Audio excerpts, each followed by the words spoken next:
Another startling day on Wall Street from start to finish. The Dow dumping more than 7% of its total value with a loss of more than 2,000 points today. Those losses based on a drop in oil prices, as well as fear about how much the COVID-19 coronavirus spread could affect the global economy. Star Bodie spoke to a financial planner and got his advice on what this could mean for those looking into retirement plans. Trading at the New York Stock Exchange came to a halt just minutes after Monday's opening bell.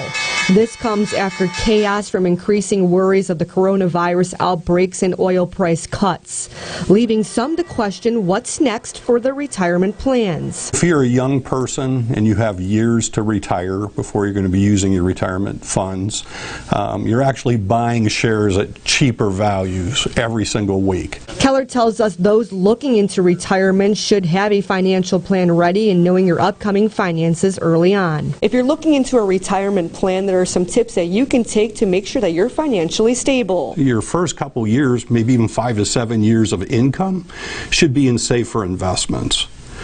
The remaining dollars that you're not going to touch for perhaps several years or 10 years, you can afford to take higher growth. Keller also saying the biggest piece of advice is not to panic about your losses. The market should bounce back in time. However, part of the drop may be attributable to market correction. In the fall here of 2019, the markets were actually overextended.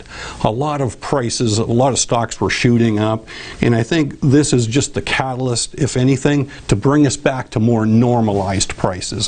Star Bodie, Jet 24 Action News.